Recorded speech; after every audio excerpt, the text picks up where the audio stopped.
Bathory är rätt och slett ett av världens mest unika band.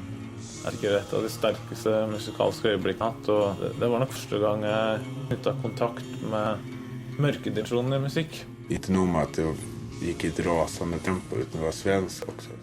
Alltså det har på många måter haft samma typ av funktion som band som The Beatles. Den här scenen och den här typ världen har aldrig sett likadan ut utan. Det är väl en av anledningarna till att vi är här. Black metal wouldn't be what it is without Bathory.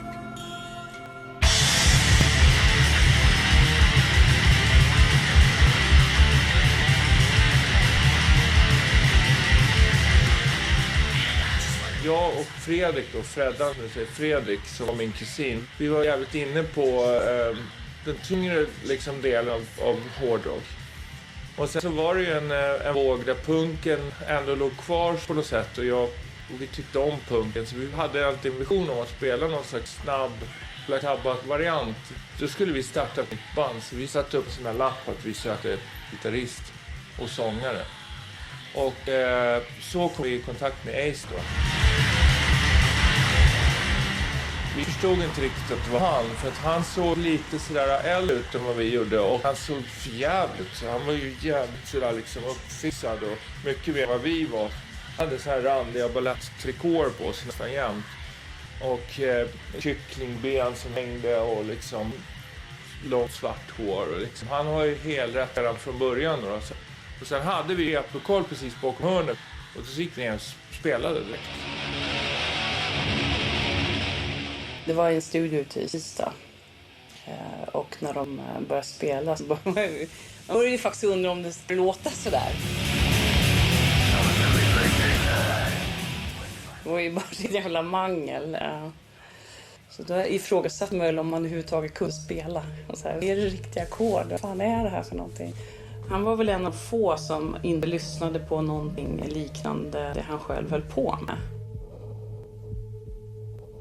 Av alla artister som jag har träffat så är han förmodligen en av dem som har mest integritet och är mest naturbegåvad på ett märkligt sätt. Och musiken kom från honom. Den kom liksom. Jag har svårt att syna den här sen. Jag har autografer och många på bilburkar. Det är bara det som fattas.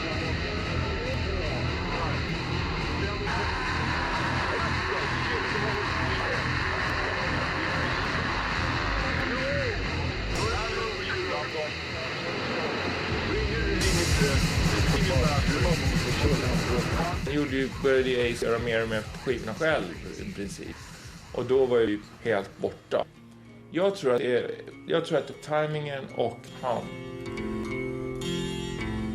Och det tråkigaste är ju att han inte liksom finns kvar och liksom får uppleva den där grejen som håller på att hända med Bathory nu.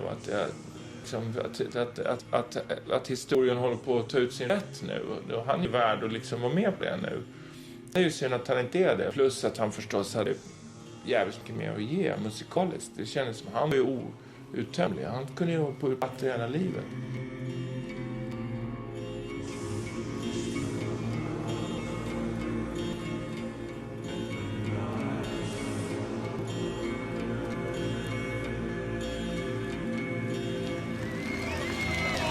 Bathory. Jag är säker att två som är med oss här ikväll. Till alla Bathory-fans.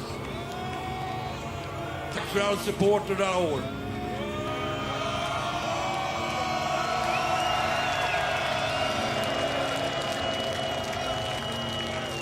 Nu kommer ett Bathory-test.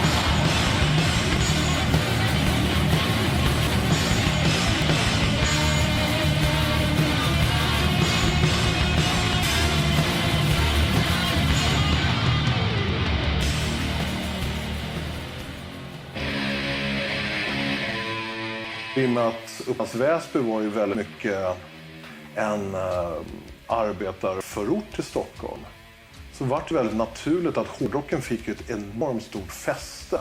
Så kom det ju upp liksom bra band som svampar ur marken. Du hade ju Rise, du hade Mercy, du hade Universe, Roxanne som blev Force, som blev Europe. Yngwie Malmsteen höll till där och Nemesis då som vart Handmask.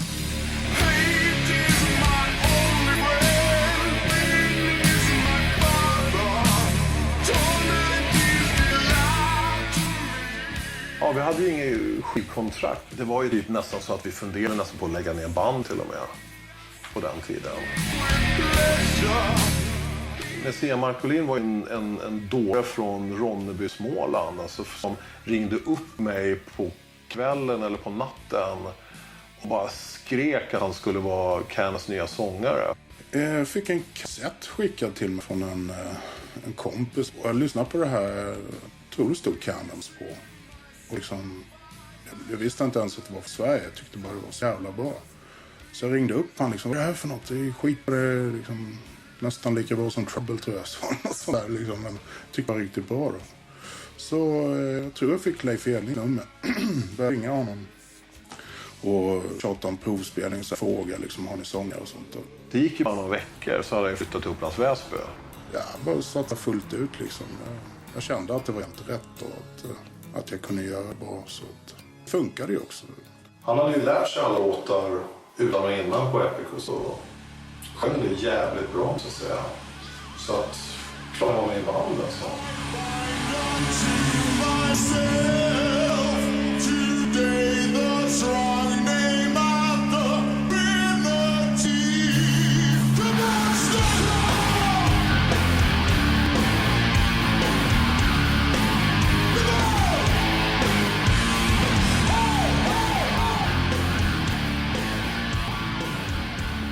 Vi spelade ju då på Dynamo Open Air till exempel. Och där hade ju hela jävla Europapressen då samlat.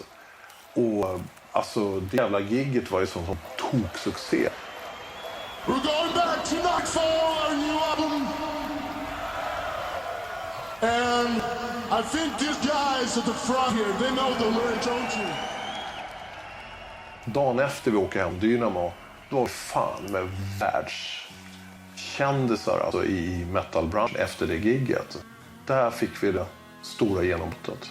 Tjongs var det bara. Och så var vi på uppslag, posters liksom i Metal Mag. Biggest Breakthrough 87, vi var Most Talented Band. Vi vann massvis med så här årets platta-grejer i Kerrang. Vi turnerade runt om i England och i Europa. Och vi fattade ingenting alltså.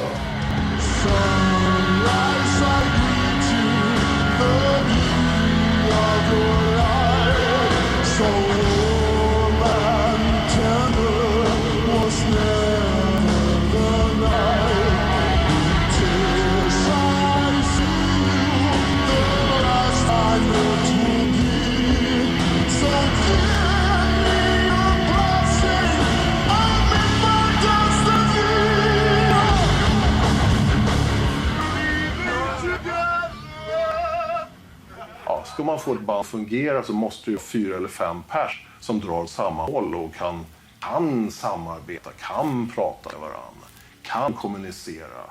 Men har man en människa som liksom skiter i allt det där och vägrar ens kommunicera eller diskutera saker, så går det inte. Leif ville ha min sångstil då. Och då det var gruppen liksom som tog in över för mig då. Jag hade inte någon lust. Jag var nöjd och det sätt jag sjöng på och tyckte att det var nog. Så då slutade jag bandet liksom. Förbannad och sådär. Och arg som fan i ett år där. Liksom. Om vi hade skött liksom själva affärsbiten och koll på kontrakt och sånt, kollat med advokater och sånt, då kanske vi hade kunnat leva på allihopa idag liksom.